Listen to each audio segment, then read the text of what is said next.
Thank you very much. Thank you very, very much. Wow. And thank you, Dana. Thank you, Kid Rock, sometimes referred to as Bob.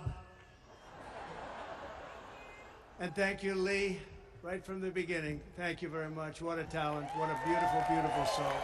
Thank you. Friends, delegates, and fellow citizens, I stand before you this evening with a message of confidence, strength, and hope. 4 months from now, we will have an incredible victory, and we will begin the 4 greatest years in the history of our country. Together, we will launch a new era of safety, prosperity, and freedom for citizens of every race, religion, color, and creed. The discord and division in our society must be healed. We must heal it quickly. As Americans, we are bound together by a single fate and a shared destiny.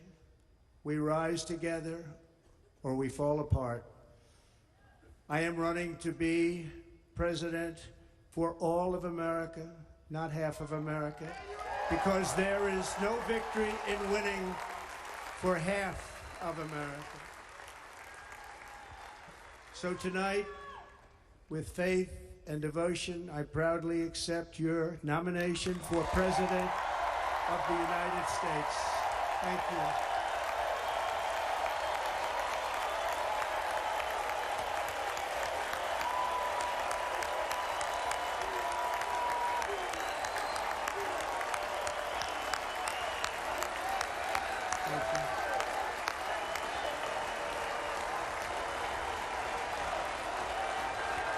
Thank you very much.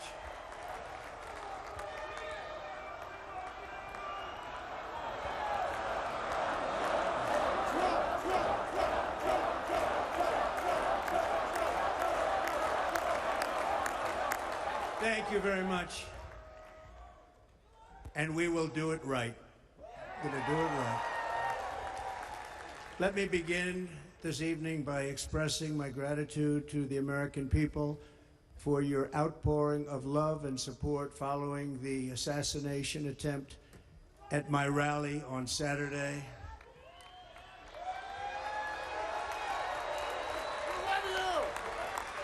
As you already know, the assassin's bullet came within a quarter of an inch of taking my life. So many people have asked me, what happened? Tell us what happened, please. And therefore, I will tell you exactly what happened, and you'll never hear it from me a second time because it's actually too painful to tell. It was a warm, beautiful day in the early evening in Butler Township in the great Commonwealth of Pennsylvania. Music was loudly playing, and the campaign was doing really well. I went to the stage and the crowd was cheering wildly. Everybody was happy. I began speaking very strongly, powerfully, and happily because I was discussing the great job my administration did on immigration at the southern border. We were very proud of it.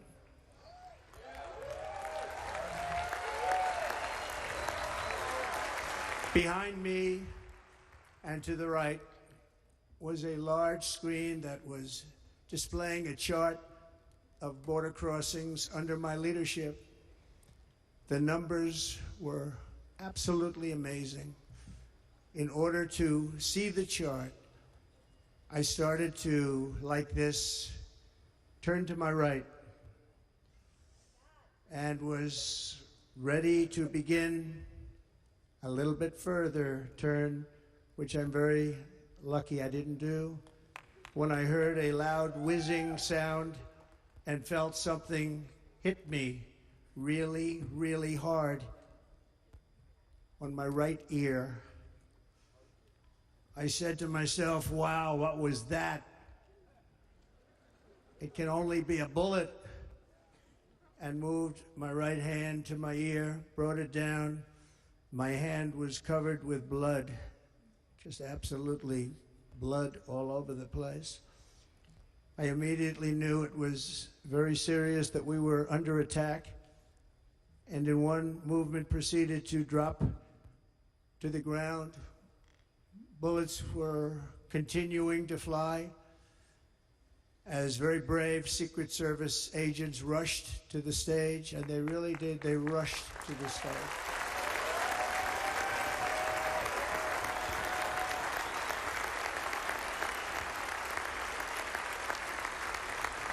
These are great people at great risk, I will tell you, and pounced on top of me so that I would be protected.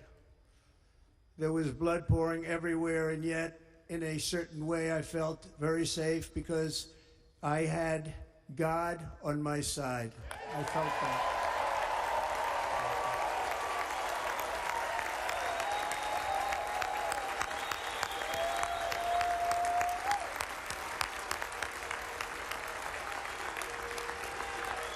The amazing thing is that prior to the shot, if I had not moved my head at that very last instant, the assassin's bullet would have perfectly hit its mark, and I would not be here tonight. We would not be together. The most incredible aspect of what took place on that terrible evening in the fading sun was actually seen later. In almost all cases, as you probably know, and when even a single bullet is fired, just a single bullet, and we had many bullets that were being fired, crowds run for the exits or stampede, but not in this case. It's very unusual.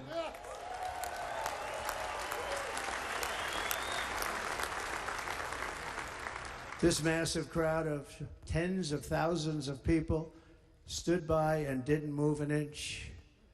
In fact, many of them bravely, but automatically stood up looking for where the sniper would be. They knew immediately it was a sniper, and then began pointing at him. You can see that if you look at the group behind me. That was just a small group compared to what was in front.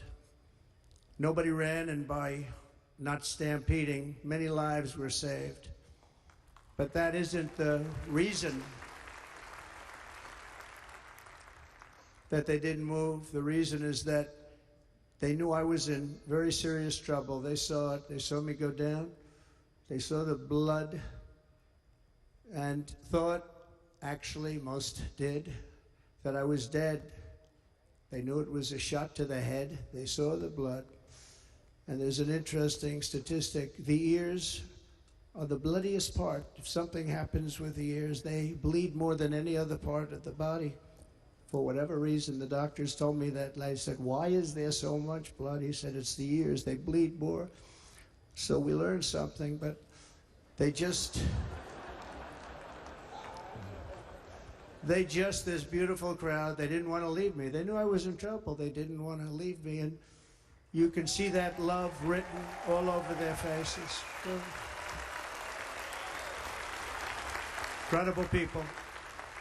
They're incredible people. Bullets were flying over us, yet I felt serene.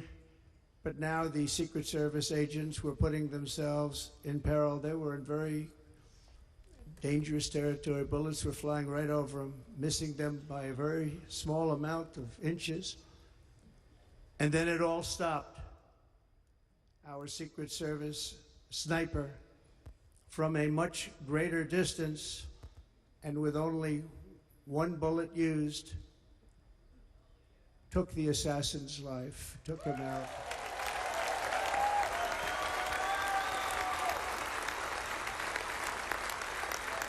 I'm not supposed to be here tonight. Not supposed to be here. Yes, you are. Yes, you are. Yeah.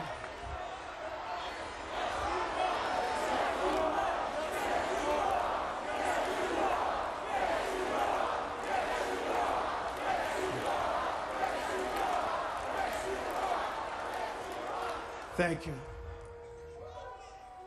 But I'm not. And I'll tell you, I stand before you in this arena only by the grace of Almighty God.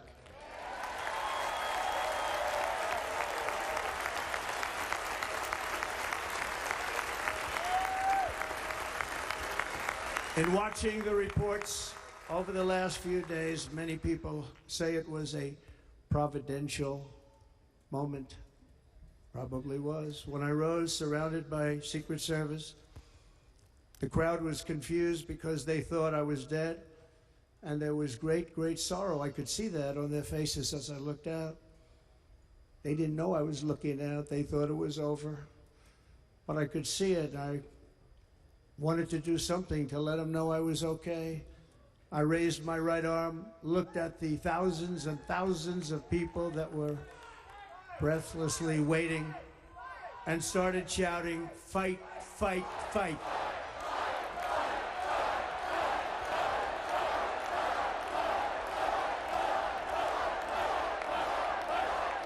Thank you. Once my clenched fist went up, and it was high into the air. You've all seen that.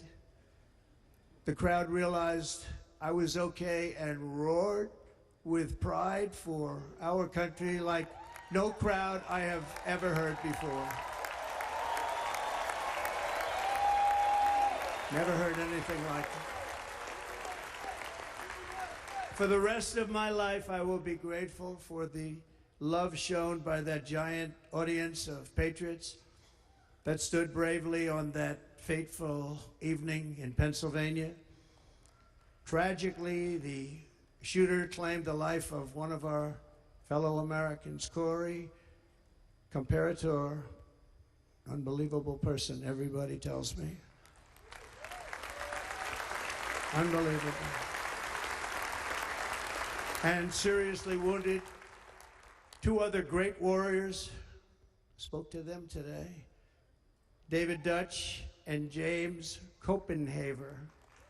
Two great people. I also spoke to all three families of these tremendous people.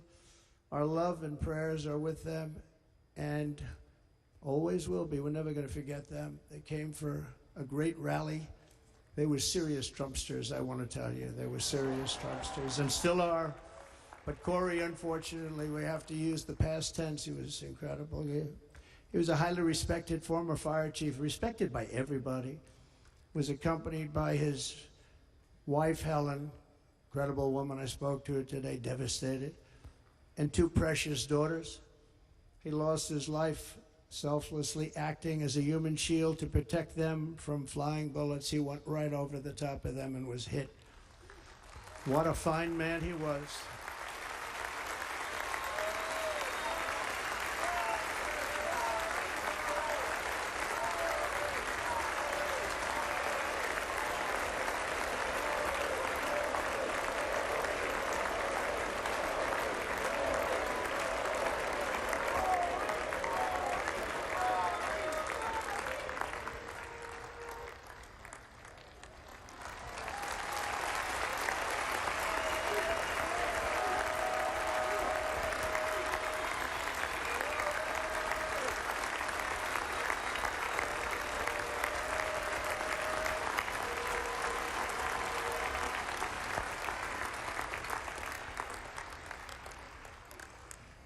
I want to thank the fire department and the family for sending his helmet, his outfit, and it was just something, and they're going to do something very special when they get it, but we did something which cannot match what happened, not even close.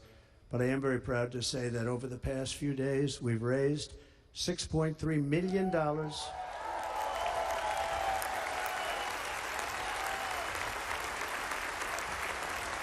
for the families of David, James, and Corey, including from a friend of mine, just called up, he sent me a check right here, I just got it, $1 million. From Dan Newland, thank you, Dan. And again, when speaking to the family, I told them, I said, well, I'm going to be sending you a lot of money, but it can't compensate. They all said the same thing. You're right, sir. We appreciate so much what you're doing, but nothing can take the place in the case of Corey. And the other two, by the way, they were very, very seriously injured, but now they're doing very well. They're going to be okay. They're going to be doing very well.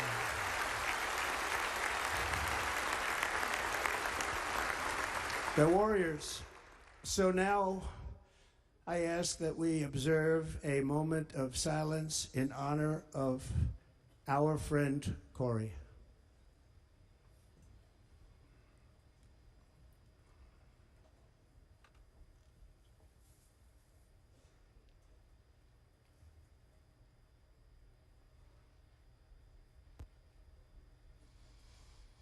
There is no greater love than to lay down one's life for others. This is the spirit that forged America in her darkest hours, and this is the love that will lead America back to the summit of human achievement and greatness. This is what we need.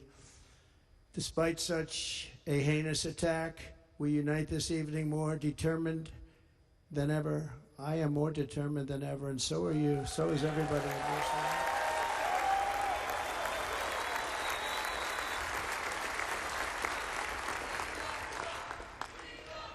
Thank you. Thank you very much.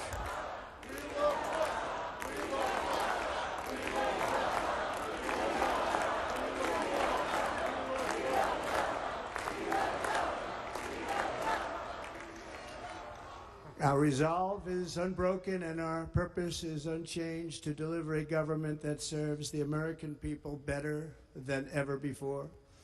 Nothing will stop me in this mission because our vision is righteous and our cause is pure.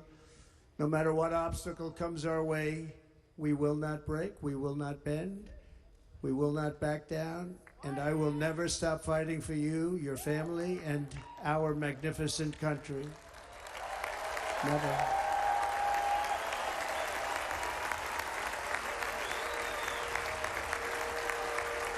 And everything I have to give with all of the energy and fight in my heart and soul, I pledge to our nation tonight. Thank you very much. I pledge that to our nation. We're going to turn our nation around, and we're going to do it very quickly. Thank you.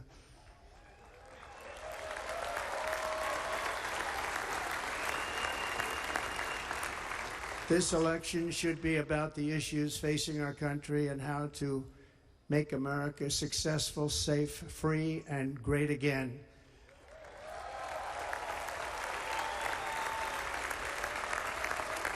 In an age when our politics too often divide us, now is the time to remember that we are all fellow citizens. We are one nation under God, indivisible, with liberty and justice for all.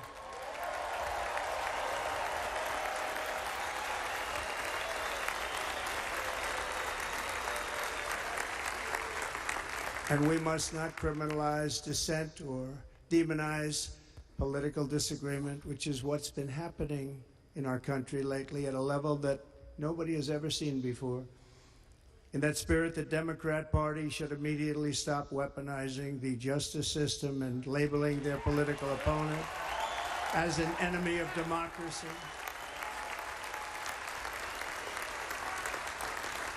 Especially since that is not true. In fact, I am the one saving democracy for the people of our country.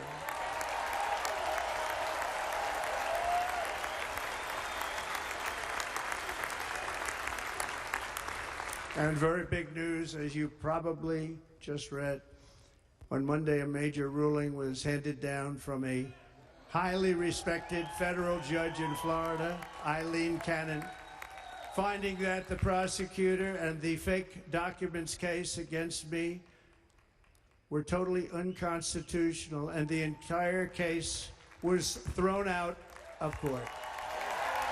With all of that publicity, thrown out of court. If Democrats want to unify our country, they should drop these partisan witch hunts, which I have been going through for approximately 8 years. And they should do that without delay and allow an election to proceed that is worthy of our people. We're going to win it anyway, but worthy of our people. On this journey, I am deeply honored to be joined by my amazing wife, Melania.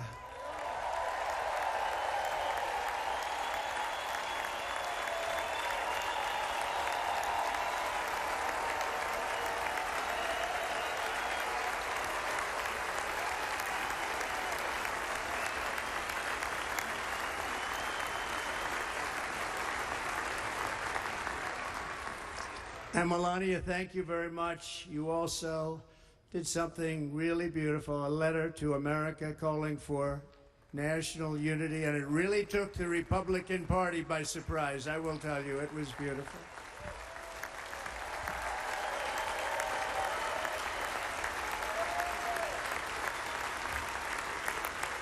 In fact, some very serious people said that we should take that letter and put it as part of the Republican platform. That would be an honor, wouldn't it? Right, Mr. Congressman? But it captivated so many, so I also want to thank my entire family for being here. Don, Kimberly, Ivanka and Jared, Eric and Lara, Tiffany and Michael, Barron. We love our Barron.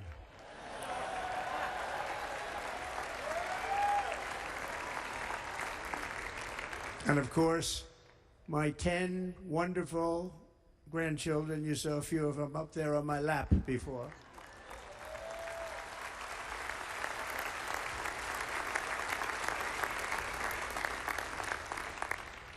And how good was Dana? Was Dana good? I mean, was he good?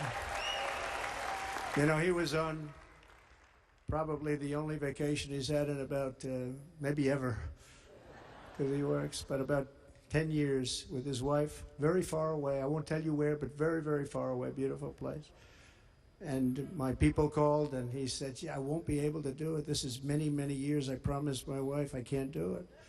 And they came in, they said, Dana won't be able to do it, because he was my first, second, and third choice.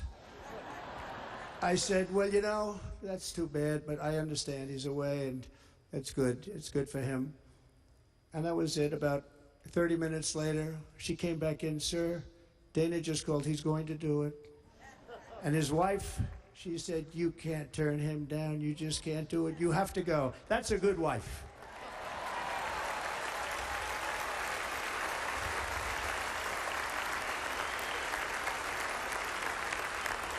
So he got on a plane, he got here a little while ago, and now he's gonna get on the plane in a little while, and he's gonna go back home to his wife. But they're great, and I just want to thank her and him and their whole family, because that's not easy. And Kid Rock, same thing. Called, he said, I want to be a part of it. I want to be a part, because, you know, Kid does his great song, Big, Big Monster song. I had no idea. You know, he became a friend of mine over the last 10 years. And he's amazing. Everyone loves him. I didn't even know how big he was. You know, he has rallies. 35, 40,000 people he gets every time he goes out. I think he's making so much money he doesn't know what the hell to do with it. You want to know? And then we have my other friend, and I've known him so long, and we took that song, and it was a big success, but we made that. I saw a chart of great songs to America. That was #1 on the chart recently, #1. So that's Lee Greenwood, a very special, beautiful person. He's a beautiful man. But they all wanted to be here. They called. And how about the Hulkster? How good was he? Is he where is he? Boy, oh boy.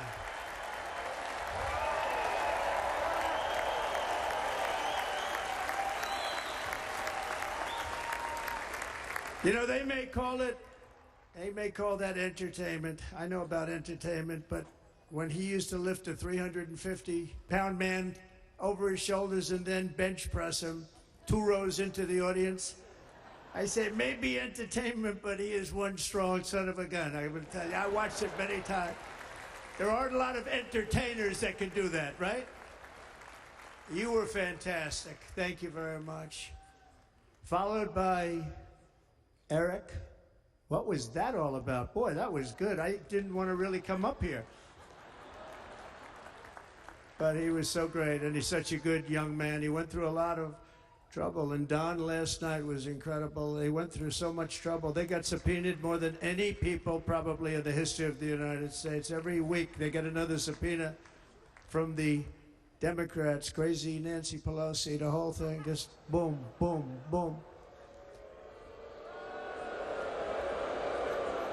They've got to stop that because they're destroying our country.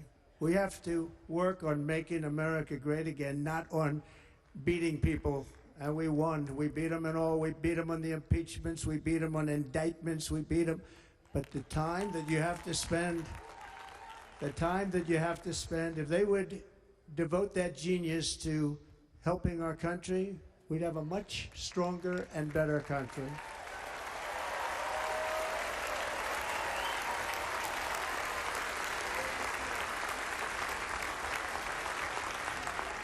And Jason, the biggest star in country music. Jason, thank you for being here.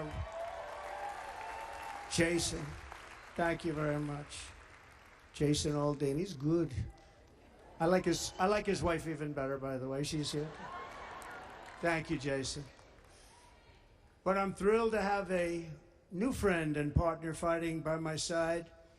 The next Vice President of the United States, the current Senator from Ohio, J.D. Vance, and his incredible wife, Usha.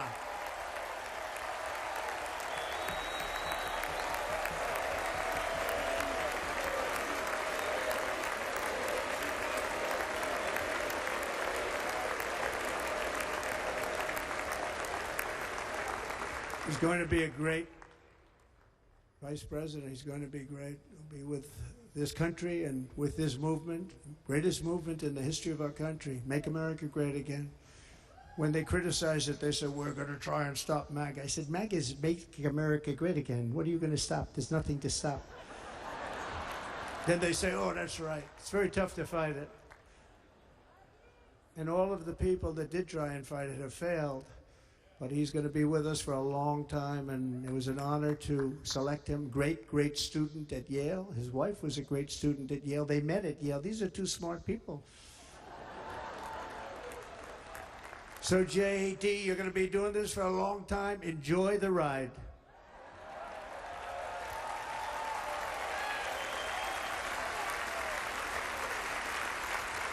And a very special thank you to the extraordinary people of Milwaukee and the great state of... Oh, there they are. There they are. You are so easy to spot. And Green Bay's going to have a good team this year, right? They're going to have a good team. They're going to have a good team. Most of the audience doesn't like it, but it's true. You're going to have a very good team this year. And by the way, Wisconsin, we are spending over $250 million here creating jobs and other economic development all over the place. So I hope you will remember this in November and give us your vote. I am trying to buy your vote. I'll be honest about that.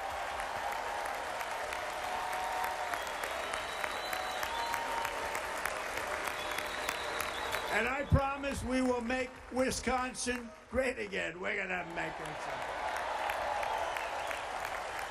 Thank you, Mr. Governor. Thank you very much. Thank you. I'm here tonight to lay out a vision for the whole nation, to every citizen, whether you're a young or old man or woman, Democrat, Republican, or independent, black or white, Asian or Hispanic. I extend to you a hand of loyalty and of friendship. Together we will lead America to new heights of greatness like the world has never seen before. We were right there in the first term. We got hit with COVID. We did a great job. Nobody knew what it was, but nobody's ever seen an economy pre-COVID. And then we handed over a stock market that was substantially higher than just prior to COVID. Coming in, did a great job. Never got credit for that. We got credit for the war and defeating ISIS and so many things, the great economy, the biggest tax cuts ever, the biggest regulation cuts ever, the creation of Space Force, the rebuilding of our military. We did so much. We did so much. Right to try. Right to try is a big deal. We got right to try. They were trying to get that for 52 years. Somebody is terminally ill, and hopefully there's nobody in this audience, but it does happen a lot. They're terminally ill and they can't use our new space age drugs and other things that we are way ahead. We have the greatest doctors in the world, the greatest laboratories in the world, and you can't do it. They've been trying to get that approved for 52 years. Wasn't that easy?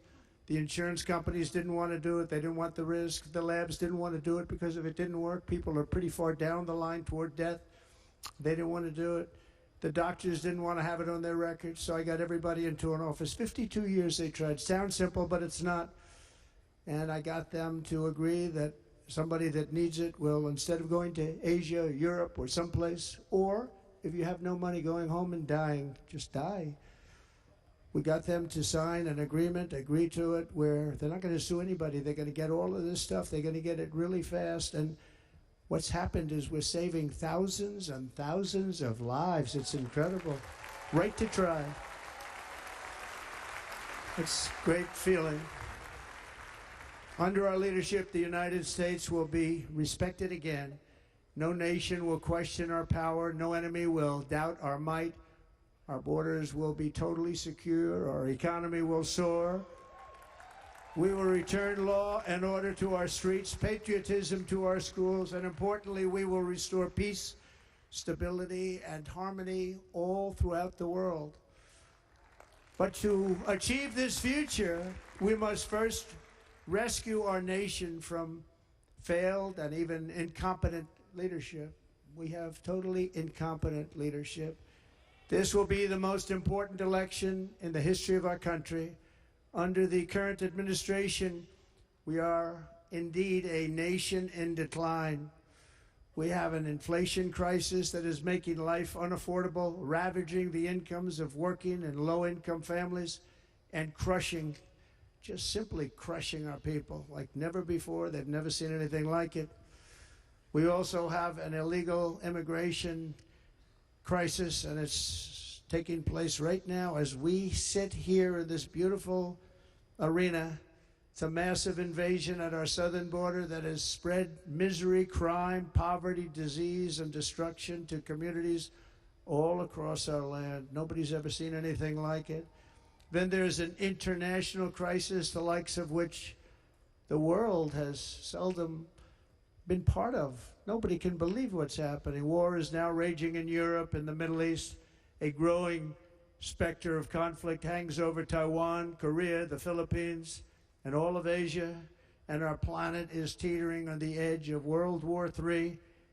And this will be a war like no other war because of weaponry. The weapons are no longer army tanks going back and forth shooting at each other. These weapons are obliteration.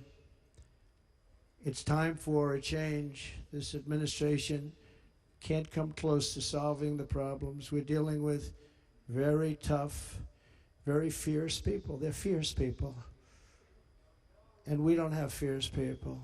We have people that are a lot less than fierce, except when it comes to cheating on elections and a couple of other things. Then they're fierce. Then they're fierce. So tonight, I make this pledge to the great people of America. I will end the devastating inflation crisis immediately, bring down interest rates, and lower the cost of energy. We will drill, baby, drill.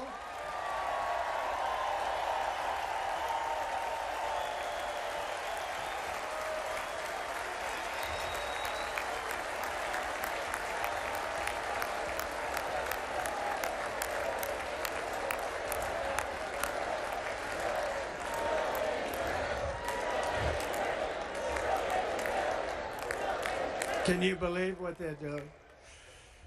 But by doing that, we will lead a large-scale decline in prices. Prices will start to come down. Energy raised it. They took our energy policies and destroyed them. Then they immediately went back to them, but by that time, so much was lost.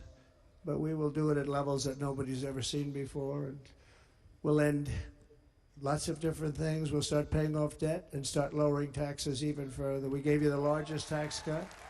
We'll do it more.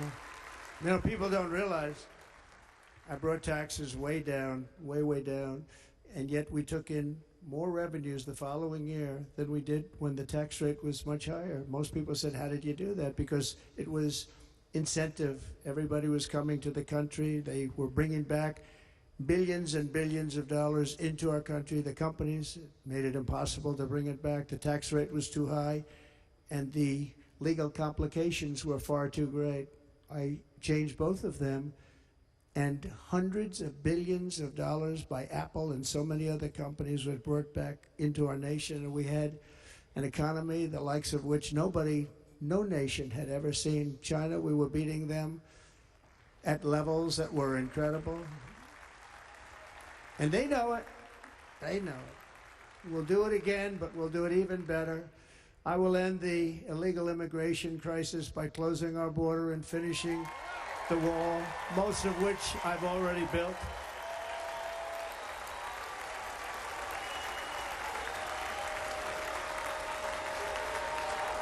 On the wall, we were dealing with a very difficult Congress, and I said, oh, that's okay, we won't go to Congress. I call it an invasion. We gave our military almost $800 billion. I said, I'm going to take a little of that money because this is an invasion, and we built, most of the wall is already built, and we built it through using the funds, because what's better than that? We have to stop the invasion into our country that's killing hundreds of thousands of people a year. We're not going to let that happen. I will end every single international crisis that the current administration has created, including the horrible war with Russia and Ukraine, which would have never happened if I was president, and the war caused by the attack on Israel, which would have never happened if I was president. Iran was broke. Iran had no money. Now Iran has $250 billion. They made it all over the last 2.5 years. They were broke. I watched the other day on a show called Deface the Nation. Has anyone seen it? And they had a congressman who was a Democrat say, well, whether you like him or not, Iran was broke dealing with Trump. I told China and other countries, if you buy from Iran, we will not let you do any business in this country, and we will put tariffs on every product you do send in of 100% or more. And they said to me, well, I think that's about it. They weren't going to buy any oil. And they were ready to make a deal. Iran was going to make a deal with us. And then we had that horrible, horrible result that we'll never let happen again. The election result, we're never going to let that happen again. They used COVID to cheat. We're never going to let it happen again. And they took off all the sanctions, and they did everything possible for Iran. And now Iran is very close to having a nuclear weapon, which would have never happened. This is a shame what this administration, the damage that this administration has done. And I say it often, if you took the 10 worst presidents in the history of the United States, think of it, the 10 worst, added them up, they will not have done the damage that Biden has done. Only going to use the term once. Biden. I'm not going to use the name anymore, just one time. The damage that he's done to this country is unthinkable. It's unthinkable. Together we will restore vision, strength, competence, and we're going to have a thing called common sense making most of our decisions, actually. It's all common sense. Just a few short years ago, under my presidency, we had the most secure border and best economy in the history of our country, in the history of the world. We had the greatest economy in the history of the world. We had never done anything like it. We were beating every country, including China, by leaps and bounds. Nobody had seen anything like it. We had no inflation. Soaring incomes were going. Nobody can believe it. You can't believe what happened 4 years ago is happening now in reverse. And the world was at peace. Inflation has been a killer for our country. No matter what you make it, it doesn't matter because inflation is eating you alive. People that were putting away money, they were making great wages, the highest they've ever made, but they were putting away a lot of money. Now they are just being destroyed. They're not putting away anything. They're barely living. They're going into savings accounts.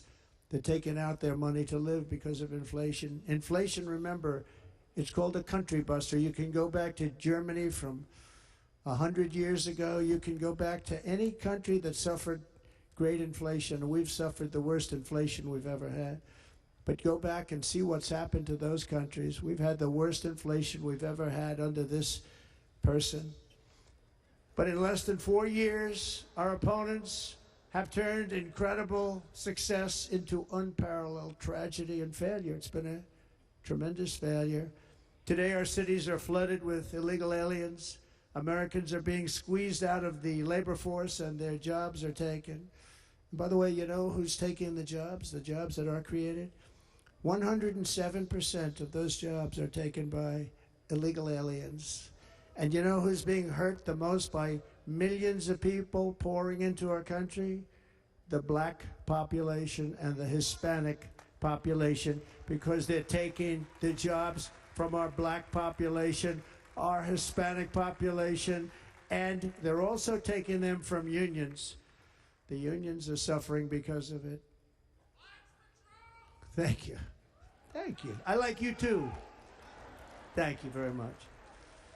Inflation has wiped out the life savings of our citizens and forced the middle class into a state of depression and despair. That's what it is. It's despair and depression. We cannot and will not let this continue. Less than 4 years ago, we were a great nation, and we will soon be a great nation again. We're going to be a great nation again.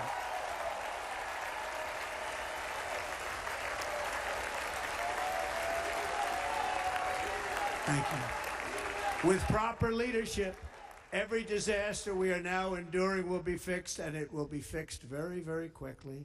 So tonight, whether you've supported me in the past or not, I hope you will support me in the future, because I will bring back the American dream. That's what we're going to do. You don't even hear about the American dream anymore. With great humility, I am asking you to be excited about the future of our country. Be excited. Be excited.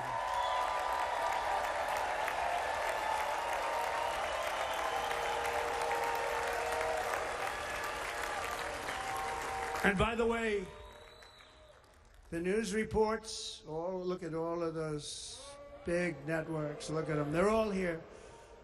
But every one of them has said this could be the most organized, best run, and most enthusiastic convention of either party that they have ever seen. Every single one.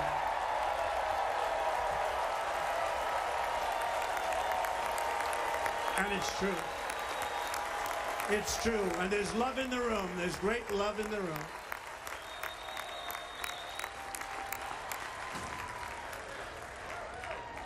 So I better finish strong.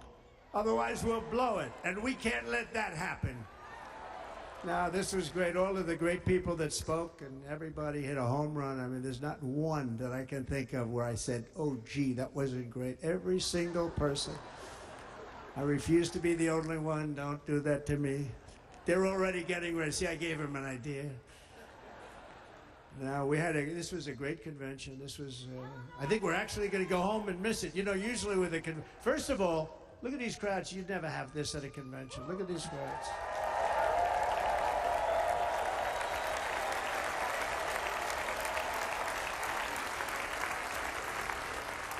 Love. It's about love. This week, the entire Republican Party has formally adopted an agenda for America's renewal, and you saw that agenda. And it's very short compared to the long, boring, meaningless agendas of the past, including the Democrats. They write these things that are hundreds of pages long, and they never read them after they're done. In their case, fortunately, they don't read them because they're pretty bad. It's a series of bold promises that we will swiftly implement when you give us a Republican House And Mr. Speaker, thank you very much. We have our great Speaker of the House with us tonight. Mr. Speaker, thank you very much. Thank you. A Republican Senate, we have many senators here.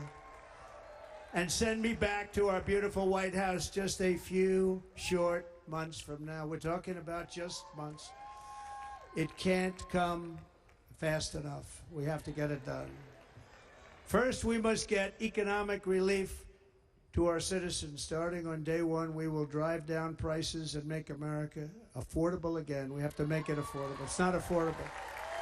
People can't live like this. Under this administration, our current administration, groceries are up 57%, gasoline is up 60 and 70%, mortgage rates have quadrupled. And the fact is, it doesn't matter what they are because you can't get the money anyway. You can't buy houses. Young people can't get any financing to buy a house. The total household costs have increased an average of $28,000 per family under this administration.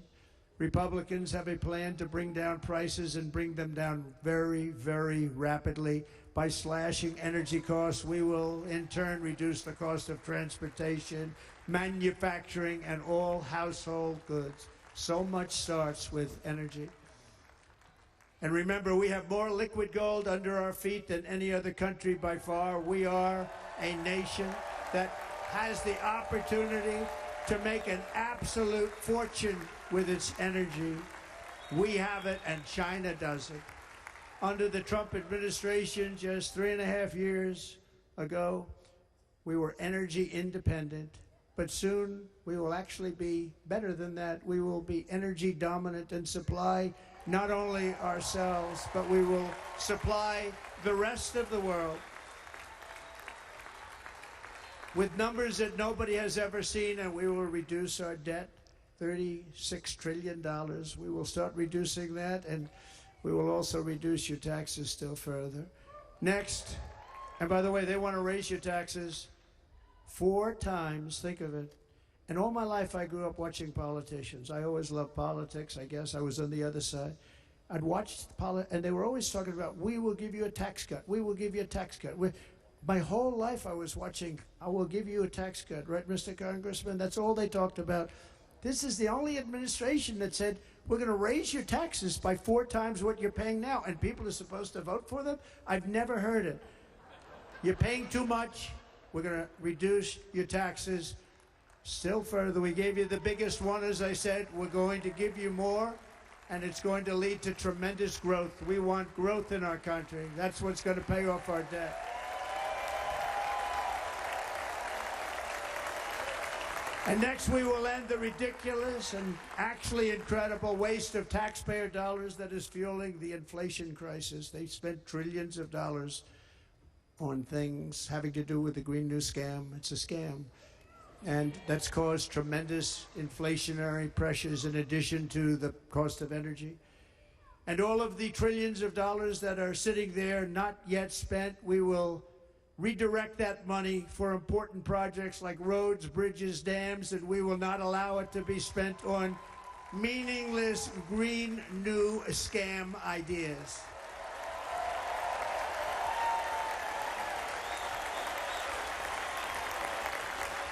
And I will end the electric vehicle mandate on day one.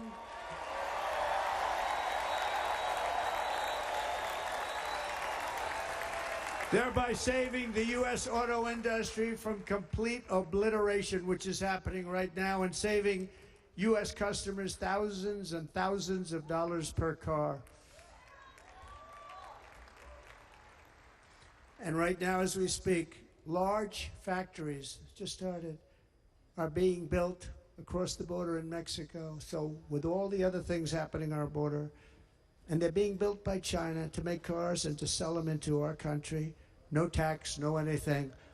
The United Auto Workers ought to be ashamed for allowing this to happen. And the leader of the United Auto Workers should be fired immediately. And every single auto worker, union and non-union, should be voting for Donald Trump, because we're going to bring back car manufacturing, and we're going to bring it back fast.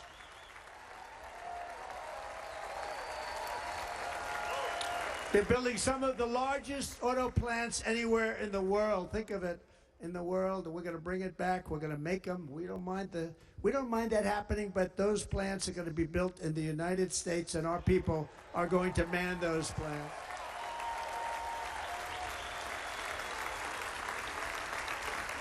And if they don't agree with us, we'll put a tariff of approximately 100 to 200% on each car, and they will be unsellable in the United States.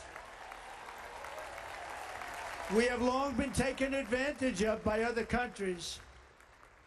And think of it, oftentimes these other countries are considered so-called allies. They've taken advantage of us for years. We lose jobs, we lose revenue, and they gain everything and wipe out our businesses, wipe out our people. I stopped it for 4 years. I stopped it, and we're really ready to make changes like nobody had seen before. And remember, USMCA, I got rid of NAFTA, the worst trade deal ever made, and replaced it with USMCA, which is, they say, the best trade deal ever made. Actually, probably the best trade deal was the deal I made with China, where they buy $50 billion worth of our product. They were buying nothing. They buy $50 billion worth. They had to. But I don't even talk about it because of COVID. I don't even mention it, frankly, because of what happened with the China virus.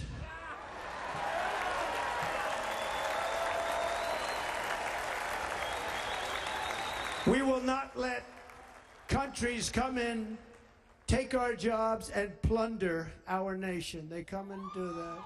They plunder our nation. The way they will sell their product in America is to build it in America. Very simple. Build it in America and only in America.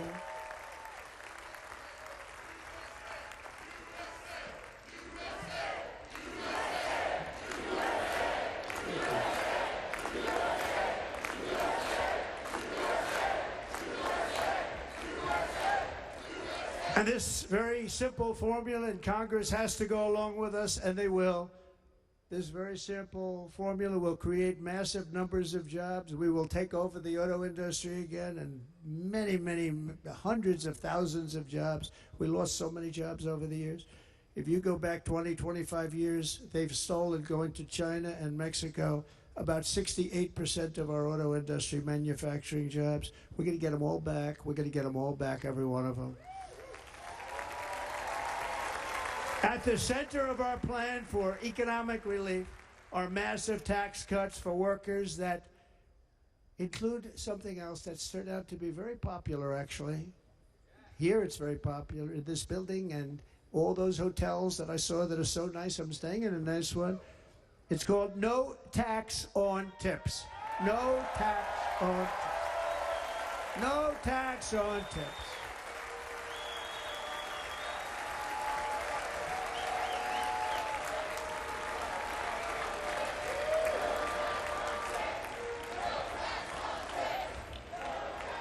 I got that by having dinner recently in Nevada, where we're leading by about 14 points. Hello. I'll see you there very soon, everybody. And we're having dinner at a beautiful restaurant in the Trump building on the Strip, and it's a great building, and the waitress comes over. How's everything going? A really nice person. How's everything? Oh, sir, it's so tough. The government's after me all the time on tips, tips, tips. I said, well, they give you cash. Would they be able to find him? She said, actually, and I didn't know this. She said, very little cash is given. It's all put right on the check. And they come in and they take so much of our money, it's just ridiculous. And they don't believe anything we say. And they've just hired, as you know, 88,000 agents to go after them even more. And I said, this shows the level of my, most people go out, they hire consultants, they pay millions of dollars. But I said to her, let me just ask you a question. Would you be happy if you had no tax on tips? She said, what a great idea. I got my information from a very smart waitress. That's better than spending millions of dollars. And everybody loves it. Waitresses and caddies and drivers and everybody's a large group of people that are being really hurt badly. They make money, let them keep their money. I'm going to protect Social Security and Medicare. Democrats are going to destroy Social Security and Medicare because all of these people, by the millions they're coming in, they're going to be on Social Security and Medicare and other things, and you're not able to afford it. They are destroying your Social Security and your Medicare. Under my plan, incomes will skyrocket, inflation will vanish completely, jobs will come roaring back, and the middle class will prosper like never, ever before, and we're going to do it very rapidly.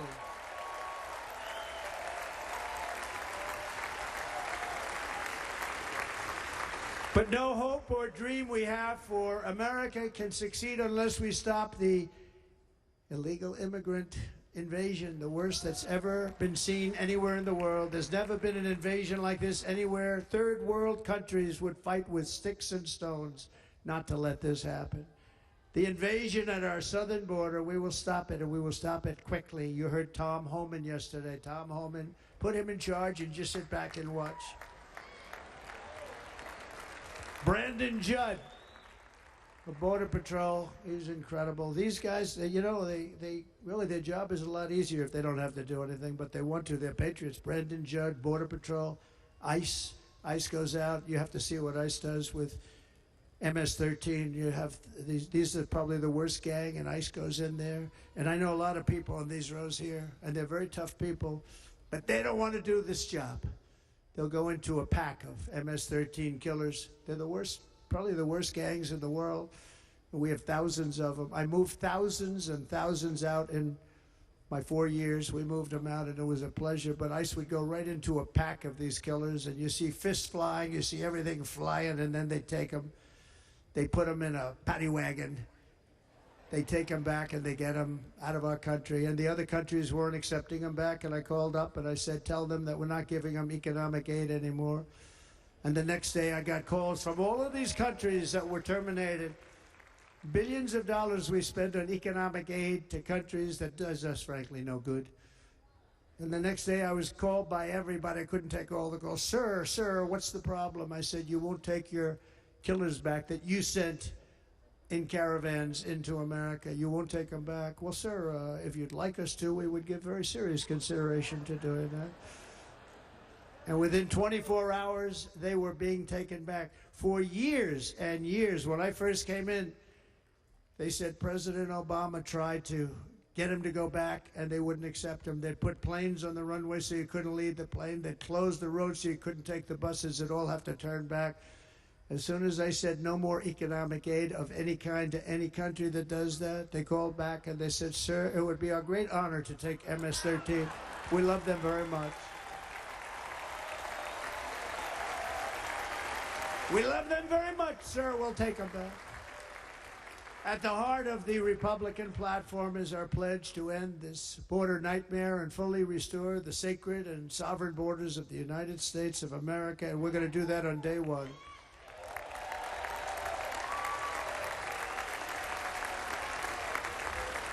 That means two things on day one, right?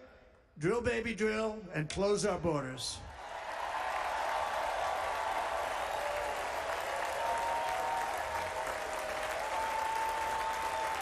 And by the way, and I think everybody as a Republican, as a patriot in this room, and most Democrats, we want people to come into our country, but they have to come into our country legally.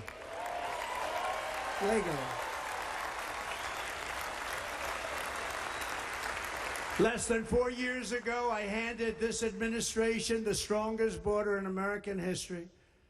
But you can see on the chart that saved my life, that was the chart that saved my life. I said, look it, I'm so proud of it. I think it's one of the greatest, it was done by the Border Patrol, one of the greatest charts I've ever seen. It showed everything just like that. You know the chart. Oh, there it is. That's pretty good. Wow. Last time I put up that chart, I never really got to look at it. But without that chart, I would not be here today.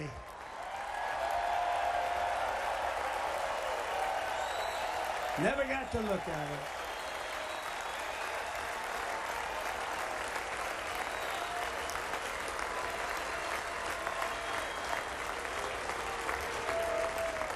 I said, you got to see this chart. I was so proud of it, and by the time I got to there, I never got to see it that day. But I'm seeing it now, and I was very proud. If you look at the arrow on the bottom, that's the lowest level, the one on the bottom, heavy red arrow. That's the lowest level of illegal immigrants ever to come into our country in recorded history, right there. Right there. And that was my last week in office. And then you see what happened after I left. Look at the rest. And if you go out a little bit further, it's getting to be a little bit old, but I love it anyway, right? But you can go much higher with those numbers. Look what happened right after that. The invasion began. We had the opposite. We stopped the invasion, but the invasion that we stopped was peanuts by comparison to what happened after I left. Look at what happened after I left. They took over our country. We ended all catch and release. We shut down asylum fraud. We stopped human trafficking and forged historic agreements to keep illegal aliens on foreign soil. We want them to stay on their soil. Under the Trump administration, if you came in illegally, you were apprehended immediately and you were deported. You went right back. The current administration terminated every single one of those great Trump policies that I put in place to seal the border. I wanted a sealed border. Again, come in, but come in legally. You know how unfair it is? So many people, hundreds of thousands of people, have been working for years to come into our country. And now they see these people pour into our country at levels that are unprecedented. It's so unfair. And we're not going to do it. We're not going to stand for it. They suspended wall construction, ended remain in Mexico. We had a policy, remain in Mexico. You think that was easy to get from the Mexican government? But I said, you must give it to us. If you don't give it to us, there will be repercussions, and they gave it to us. But not easy. Canceled our Safe Third agreements, demolished Title 42, implemented nationwide catch and release. That's catch and release, where we catch them and release them into our country. We catch them and release them into Mexico. There's a slight difference. And took 93, this is the previous administration, 93 executive actions to throw open our border to the world. The entire world is pouring into our country because of this very foolish administration. The greatest invasion in history is taking place right here in our country. They are coming in from every corner of the earth, not just from South America, but from Africa, Asia, the Middle East. They're coming from everywhere. They're coming at levels that we've never seen before. It is an invasion indeed, and this administration does absolutely nothing to stop them. They're coming from prisons. They're coming from jails. They're coming from mental institutions and insane asylums. You know, the press is always on me because I say this. Has anyone seen Silence of the Lambs? The late, great Hannibal Lecter. He'd love to have you for dinner. That's insane asylums. They're emptying out their insane asylums. And terrorists are coming in at numbers that we've never seen before. Bad things are going to happen. Meanwhile, our crime rate is going up, while crime statistics all over the world are going down, because they're taking their criminals and they're putting them into our country. A certain country, and I happen to like the president of that country very much, but he's been getting great publicity because he's a wonderful shepherd of the country. He says how well the country's doing because their crime rate is down. And he said he's training all of these rough people. They're rough, rough, rough. He's training them. And I've been reading about this for 2 years. I think, oh, that's wonderful. Let's take a look at it. But then I realized he's not training them. He's sending all of his criminals, his drug dealers, his people that are in jails, he's sending them all to the United States. And he's different in that he doesn't say that. He's trying to convince everybody what a wonderful job he does in running the country. Well, he doesn't do a wonderful job. And by the way, if I ran one of the countries, many countries, many countries from all over, I would be worse than any of them. I would have had the place totally emptied out already.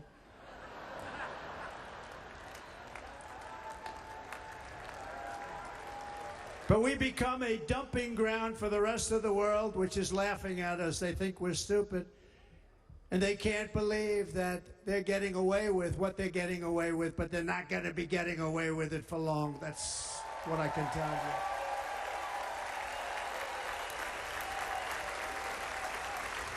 you. In Venezuela, Caracas, high crime. Caracas, Venezuela, really a dangerous place, but not anymore. Because in Venezuela, crime is down 72%. In fact, if they would ever win this election, I hate to even say that, we will have our next Republican convention in Venezuela because it will be safe. Our cities will be so unsafe, we will not be able to have it there. In El Salvador, murders are down by 70%. Why are they down? Now, he would have you convinced that because he's trained murderers to be wonderful people. No. They're down because they're sending their murderers to the United States of America. This is going to be very bad. And bad things are going to happen, and you're seeing it happen all the time. That's why, to keep our families safe, the Republican platform promises to launch the largest deportation operation in the history of our country. Even larger than that of President Dwight D. Eisenhower from many years ago. You know, he was a moderate, but he believed very strongly in borders. He had the largest deportation operation we've ever had. Just recently, I spoke to the grieving mother of Jocelyn Nungary, a wonderful woman, a precious 12-year-old girl from Houston who last month was tied up, assaulted, and strangled to death after walking to the convenience store just a block away from her house. Her body was dumped near the side of the road in a shallow creek, found by some onlookers who couldn't believe what they had witnessed. Charged with Jocelyn's heinous murder are 2 illegal aliens from Venezuela who came across our border, were in custody, and were then released into the country by this horrible, horrible administration that we have right now. I also met recently with the heartbroken mother and sister of Rachel Morin. Rachel was a 37-year-old mom of 5 beautiful children who was brutally raped and murdered while out on a run. She wanted to keep herself in good shape. It was very important to her. She was murdered. The monster responsible first killed another woman in El Salvador before he was led into America by the White House. This White House let them in. He then attacked a 9-year-old girl and her mother in a home invasion in Los Angeles before murdering Rachel in Maryland. Traveled all throughout the country, doing tremendous damage. Rachel's mother will never be the same. I spent time with her. She will never be the same.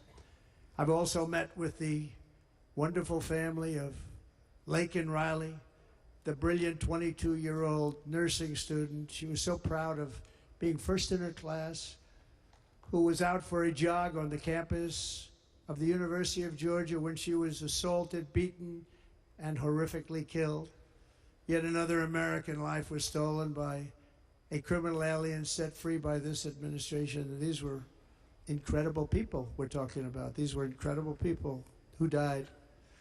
Tonight, America, this is my vow. I will not let these killers and criminals into our country.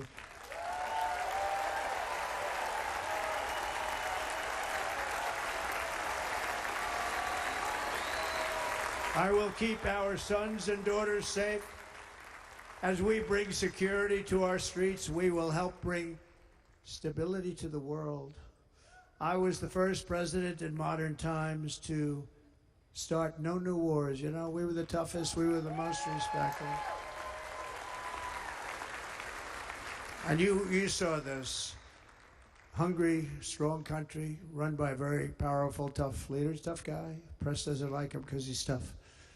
And he came out recently, they were asking him at an interview, the whole world is exploding, what's happening, what's going on? Viktor Orban, Prime Minister of Hungary, very tough man. He said, I don't want people coming into my country and blowing up our shopping centers and killing people.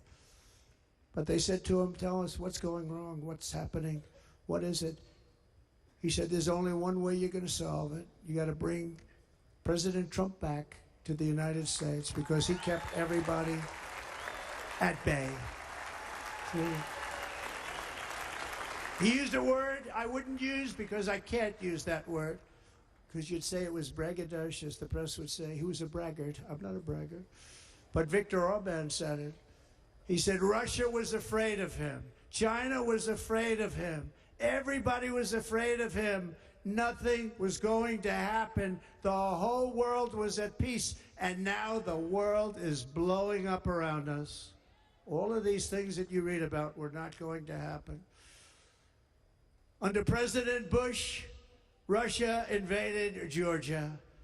Under President Obama, Russia took Crimea. Under the current administration, Russia is after all of Ukraine. Under President Trump, Russia took nothing.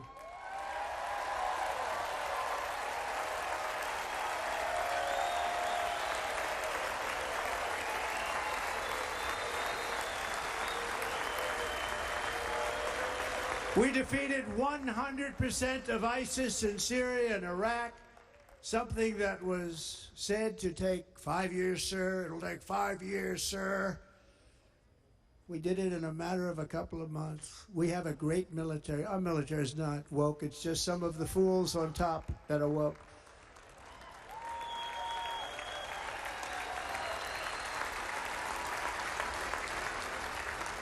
I got along very well. North Korea, Kim Jong-un, I got along very well with him. The press hated when I said that. How could you get along with him? Well, you know, it's nice to get along with somebody who has a lot of nuclear weapons or otherwise, isn't it? See, in the old days, they'd say, that's a wonderful thing. Now they say, how can you possibly do that? But no, I got along with him, and we stopped the missile launches from North Korea. Now North Korea's acting up again, but when we get back, I get along with him. He'd like to see me back, too. I think he misses me, if you want to know the truth. Our opponents inherited a world at peace and turned it into a planet of war. We're in a planet of war. Look at that attack on Israel. Look at what's happening with Ukraine. The cities are just bombed out. How can people live like that where buildings, massive buildings, are falling to the ground? It began to unravel with the disastrous withdrawal from Afghanistan, the worst humiliation in the history of our country. We have never had a humiliation like that. 13 heroic U.S. service members were tragically and needlessly killed. 45 others were horrifically wounded. Nobody ever talks about them. No arms, no legs, face explosions, horrifically wounded. And by the way, we have a man in this room who's running for the U.S. Senate from a great state, Nevada, named Sam Brown, who paid the ultimate price. Thank you, Sam. Thank you, Sam. Thank you. He paid the biggest price probably ever paid by anybody that is running for office, and I think he's going to do great. He's running against a person that is not good, not respected, a total lightweight. But Sam, I think, paid, really, we were talking about it with some of the senators that are working so hard for Sam, but he paid the biggest price of any senator ever to run for the Senate. I don't think anybody's ever what he did. He was a real hero, a really great person. And he's running, and I hope that everybody gets out and votes for Sam Brown.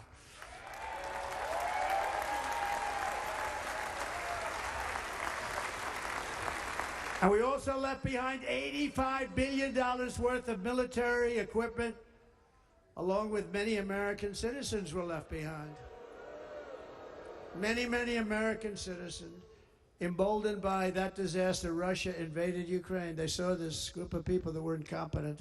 We took the soldiers out first. No, we're going to take the soldiers out second. If they would have followed my plan, we had a great plan. But the plan only kicked in if they did everything perfectly. And they weren't doing things perfectly, so we said it doesn't kick in. You know, 18 months in Afghanistan, we didn't have one, so they were killing them left and right, snipers. And I spoke to the head of the Taliban. You've heard this story. Abdul, still there, still the head of the Taliban. The press got on me, why would you speak to him? I said, because that's where the killing is. I don't have to speak to somebody that has nothing to do with it. And I told him, don't ever do that. Don't ever do that again. Don't ever, ever do that again. You've got to stop. Because during the Obama administration, many great people and soldiers, but a lot of soldiers were being killed from long distance. I said, if you keep doing that, you're going to be hit harder than anybody's ever been hit by a country before.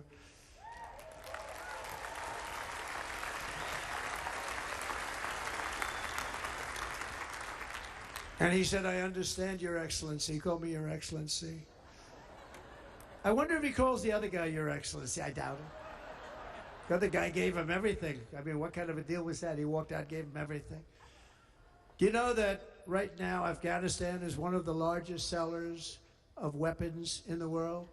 They're selling the brand new, beautiful weapons that we gave them. But think of it. He actually said to me, but why do you show me a picture of my home? I said, you'll have to ask your people or one of your wives. But he could figure it out. And for 18 months, we had not one attack on an American soldier by the Taliban. 18 months.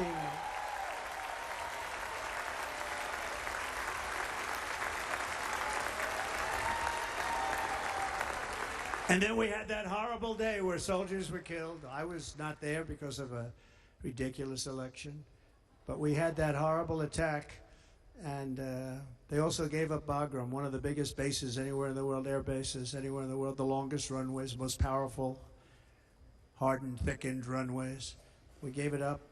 And I liked it not because of Afghanistan. I liked it because of China. It's 1 hour away from where China makes their nuclear weapons. And you know who has it now? China has it now. We were keeping that. And now China is likewise circling Taiwan, and Russian warships and nuclear submarines are operating 60 miles off the coast in Cuba. Do you know that? No, the press refuses to write about it. If that were me running this country and we had nuclear submarines in Cuba, I will tell you that headlines every day would be, what's wrong with our president? You don't even hear this. You're not hearing about this. Russia has nuclear submarines and warships 60 miles away, Mr. Congressman, from Miami, by the way, happens to be here. Correct? In Cuba. And that would not be stood for if it were somebody else. They don't want to mention it, but now maybe they will. And the entire world, I tell you this, we want our hostages back, and they better be back before I assume office, or you will be paying a very big price.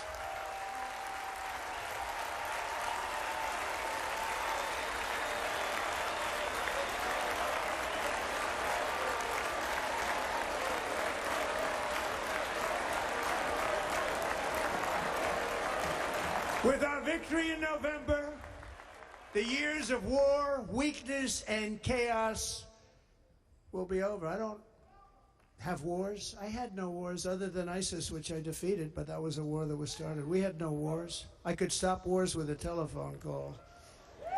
I could stop wars with just a telephone call. If properly stated, it would never start. We will replenish our military and build an Iron Dome missile defense system to ensure that no enemy can strike our homeland. And this great Iron Dome will be built entirely in the USA. We're going to build it in the USA. And Wisconsin, just like I gave you that massive ship contract, and you're doing a very nice job, Governor, right? Thank you, Governor. And they're doing a great job. In fact, I had a little design change, and we gave them a tremendous for essentially what we used to call destroyers. These are now the most beautiful. They look like yachts. They said we have to take the bow and we have to make it a little nicer and a little point at the top instead of a flat nose. And the people at the shipyard said, this guy sort of knows what he's doing. We have most beautiful ships, right, Governor? And everybody sitting over there. And it was a big contract that everybody wanted. I gave it to Wisconsin, but we're going to have a lot of that built right here in the state of Wisconsin and all other states. Israel has an Iron Dome. They have a missile defense system. 342 missiles were shot into Israel, and only one got through a little bit. It was badly wounded. It fell to the ground, but most of them are. And Ronald Reagan wanted this many years ago, but we really didn't have the technology many years ago. Remember, they called it Starship, spaceship, anything to mock him. But he was a very good president, very, very good. But now we have unbelievable technology.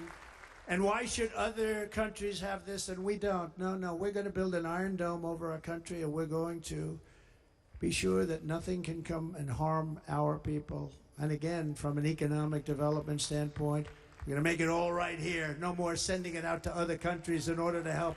It's America first. America first. We will unleash the power of American innovation. And as we do, we will soon be on the verge of finding the cures to cancer, Alzheimer's disease, and many other diseases. We're going to get to the bottom of it. You remember this gentleman that I don't want to mention other than one time I had to, because when you say you're the 10 worst, I had to do it. I didn't want anybody to be confused. But this man said, we're going to find a cure to cancer. Nothing happened. We're going to get to the cure for cancer and Alzheimer's and so many other things. We're so close to doing something great. But we need a leader that will let it be done. We will not have men playing in women's sports. That will end immediately.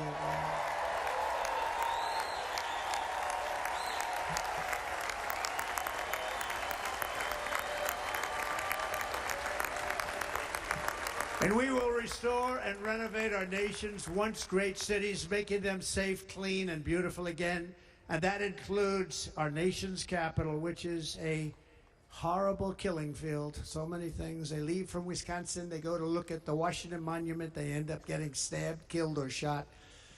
We will be very soon very proud of our capital, again, Washington, D.C.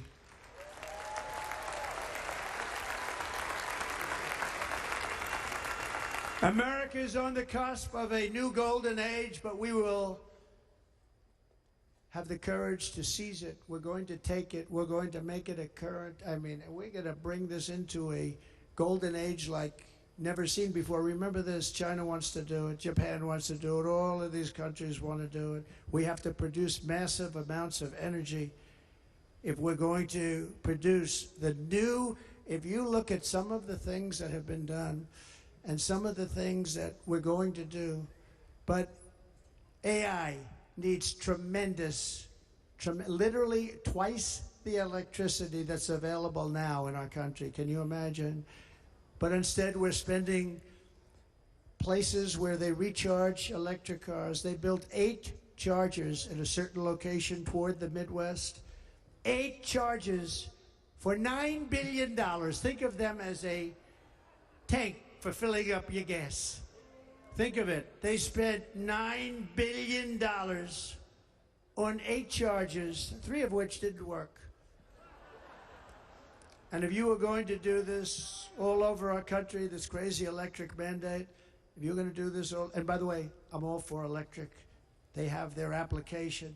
But if somebody wants to buy a gas-powered car, gasoline-powered car, or a hybrid, they're going to be able to do it.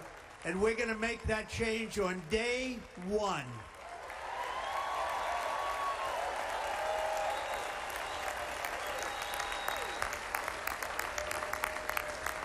So to conclude, just a few short days ago, my journey with you nearly ended. We know that. And yet, here we are tonight, all gathered together, talking about the future, promise, and a total renewal of a thing we love very much. It's called America. We live in a world of miracles. None of us knows God's plan or where life's adventure will take us. I want to thank Franklin Graham for being here tonight. He's an outstanding man. He wrote me a note recently. I have a lot of respect for him. Sir, I love your storytelling. I think it's great in front of these big rallies. But, sir, please do me one favor. It won't make any difference.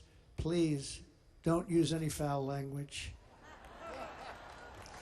I was a little embarrassed. I said, he said, it won't make any difference. Actually, it does. The story's not quite as good, but I've been very good. The story is not quite as good, to be honest. I've got to have a little talk with Franklin, but he was great. He's a great gentleman. His father was so incredible, Billy Graham. My father used to love taking me to see Billy Graham. My father would take me to see Billy Graham at Yankee Stadium. He had the biggest rallies you've ever seen. He was a good rally guy, too. But he'd get up, and he was a fantastic guy. My father loved Billy Graham. But I love Franklin Graham. I think Franklin's been fantastic, and I'm working so hard to adhere to his note to me. I'm working hard on it, Franklin. But if the events of last Saturday make anything clear, it is that every single moment we have on earth is a gift from God.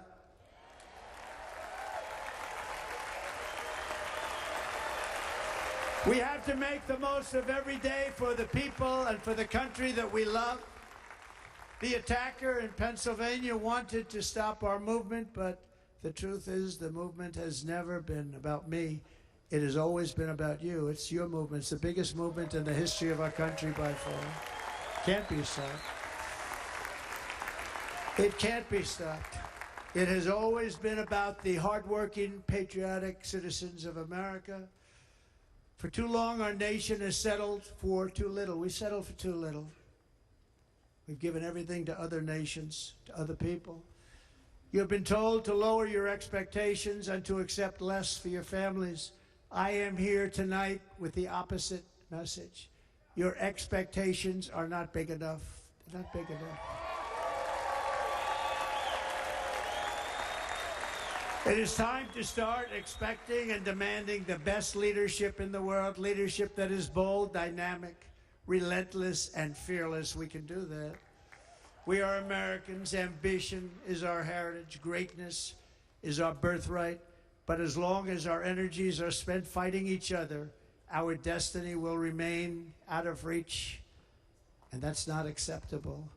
We must instead take that energy and use it to realize our country's true potential and write our own thrilling chapter of the American story. We can do it together. We will unite. We are going to come together, and success will bring us together.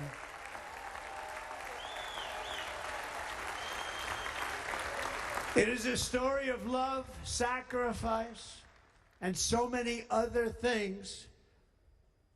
And remember the word, devotion. It's unmatched devotion. Our American ancestors crossed the Delaware, survived the icy winter at Valley Forge, and defeated a mighty empire to establish our cherished republic. They fought so hard, they lost so many. They pushed thousands and thousands of miles across a dangerous frontier, taming the wilderness to build a life and a magnificent home for their family. They packed their families into covered wagons, trekked across hazardous trails, scaled towering mountains, and braved rivers and rapids to stake their claim on the wide open, new, and very beautiful frontier. When our way of life was threatened, American patriots marched onto the battlefield, raced into enemy strongholds, and stared down death and stared down those enemies to keep alive the flame of freedom. At Yorktown, Gettysburg, and Midway, they joined the roll call of immortal heroes. So many just so many heroes, so many great, great people. And we have to cherish those people. We can't forget those people. We have to cherish those people.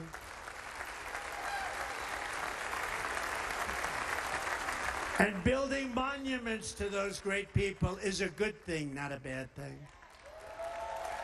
They saved our country. No challenge was too much. No hardship was too great. No enemy was too fierce. Together these patriots soldiered on and endured, and they prevailed because they had faith in each other, faith in their country, and above all, they had faith in their God.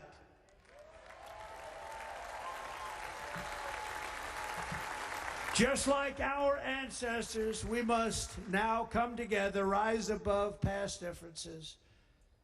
Any disagreements have to be put aside and go forward united as one people, one nation, pledging allegiance to one great, beautiful, I think it's so beautiful, American flag. Tonight I ask for your partnership, for your support, and I am humbly asking for your vote. I want your vote. Gonna make our country great again. Every day I will strive to honor the trust you have placed in me, and I will never, ever let you down. I promise that. I will never let you down. To all of the forgotten men and women who have been neglected, abandoned, and left behind, you will be forgotten no longer. We will press forward, and together we will win, win, win.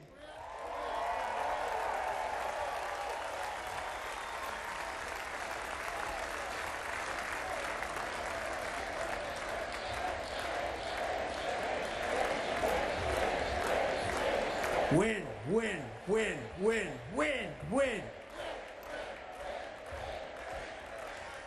Nothing will sway us, nothing will slow us, and no one will ever stop us. No matter what dangers come our way, no matter what obstacles lie in our path, we will keep striving toward our shared and glorious destiny, and we will not fail. We will not fail. Together we will save this country, we will restore the republic, and we will usher in the rich and wonderful tomorrows that our people so truly deserve. America's future will be bigger, better, bolder, brighter, happier, stronger, freer, greater, and more united than ever before.